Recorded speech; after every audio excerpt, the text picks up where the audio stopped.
Hey my friends, how's it going?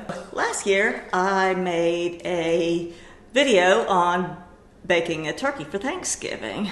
Well, I used some music on there that apparently was copyrighted. I didn't know it, and so YouTube demonetized my video and I had to make it private. And I was thinking about it just because it's getting close to Thanksgiving. I thought, you know what, I need to go back and edit that video, take out those songs, and give you all access to the video because the turkey tasted so good. And if anyone needs to know how to bake a turkey for Thanksgiving, this recipe is really good. It turned out really good. It was easy and fun to make. So let me just roll this video and hope you enjoy it. Good morning, it's Betty. I'm baking the turkey. Still feels pretty frozen, so we gotta leave it for about another day to thaw out. Then we'll brine it and bake it, and we'll be back. And I am back. So my turkey is thawed, and we will be making the brine. I have these oven bags, turkey size, and I'm going to use both of them to do it. Just put one inside the other, just so to make sure it doesn't leak. But I don't need these right now because I'm going to be needing that boiling pot to hold everything up right. So I have 2 cups of water, and I will add to it 2 cups of kosher salt. I'll also add to it 1 cup of sugar, brown sugar, and a sprig of sage,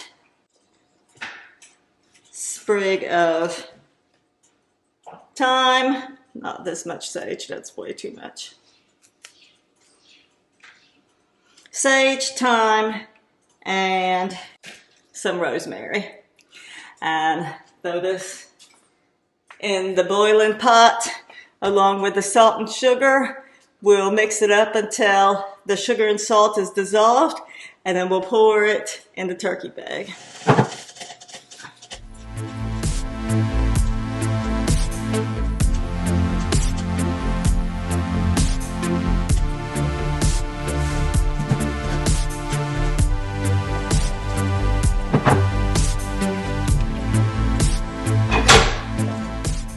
And while the salt and sugar is dissolving, let's go ahead and prepare the turkey.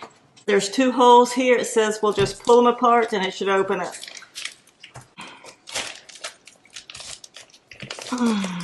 There we go. It just splits right off. With the turkey out of the bag, we will remove any pieces of extra fat that we don't want on there. We'll just throw them away. So neck was in one side and the bag of giblets was in the other side. What we'll do is get a pot big enough to hold the turkey, stretch the bag over it, and then put the other bag inside of it. That way we don't risk, one of the bags breaking and all the brine leaking out all over.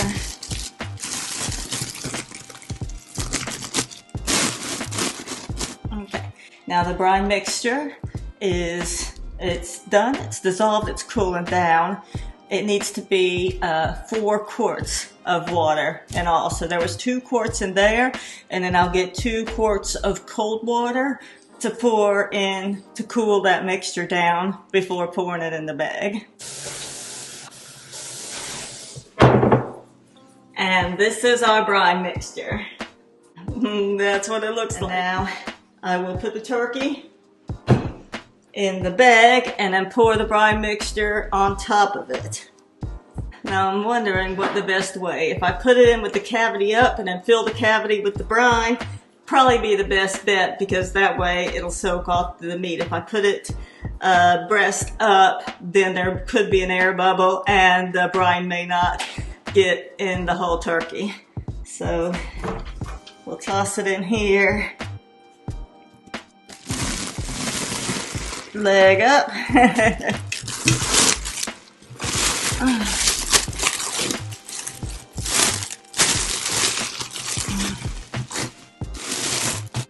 And now we'll add the brine. I think I'm just gonna scoop it in there until it gets a little lower so I don't spill any all over the place.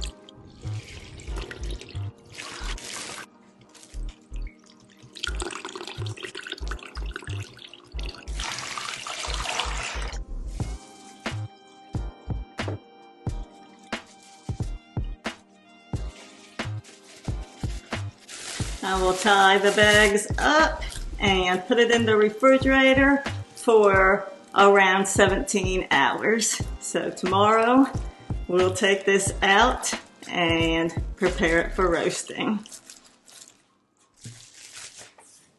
And it's the next day.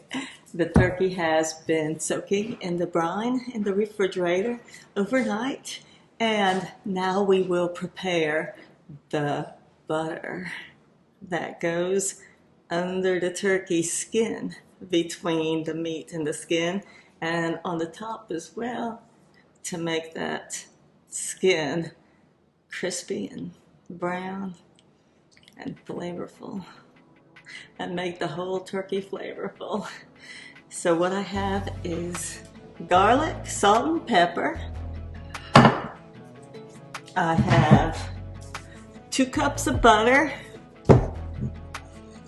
half a cup of olive oil, and parsley, rosemary, sage, thyme, and a little bit of lavender, because I like lavender.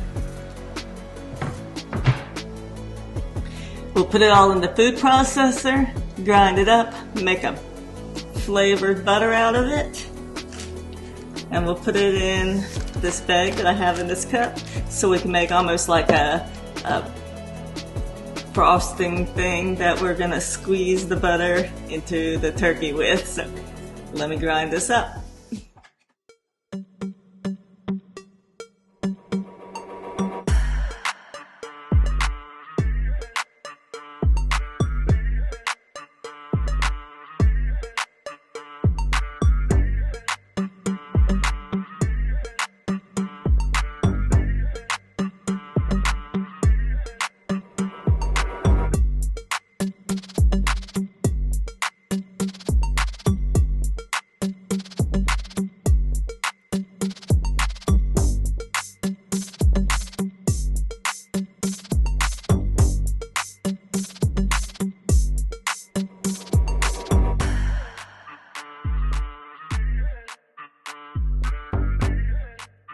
We'll find a good corner, snip off, so we can put it in the turkey.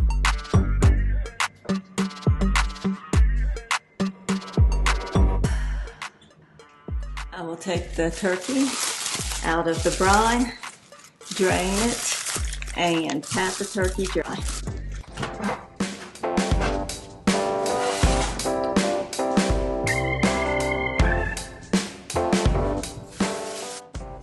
And then we'll separate the skin by sliding our fingers and hands in between the skin and the meat. And we'll do that not just on the breast, but all over the whole turkey, so we can get the herb butter everywhere.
on 425 for the first 30 minutes. And then after that, we'll lower it to 325 and bake it for however long you need to for the turkey. This one is 22 pounds, and so it should cook for about 4.5 hours. I'll turn on the oven so it can be preheating while I'm tacking the skin and tying the legs.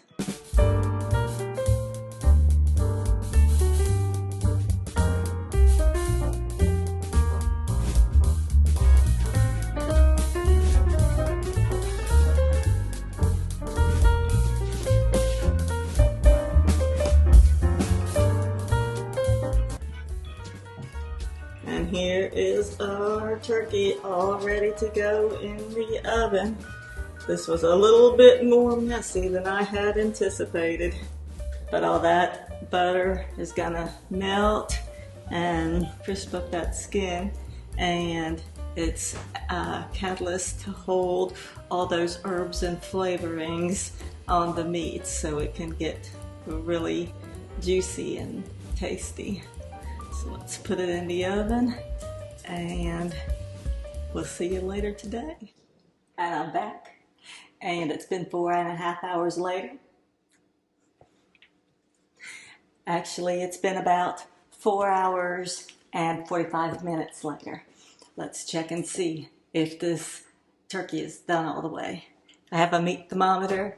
It should be, all poultry should be at 165 degrees. So let's check this one and see what it's at.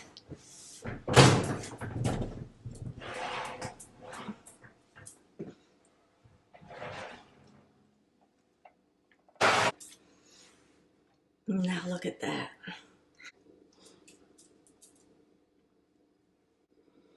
Yeah, that looks good. Let's try back here.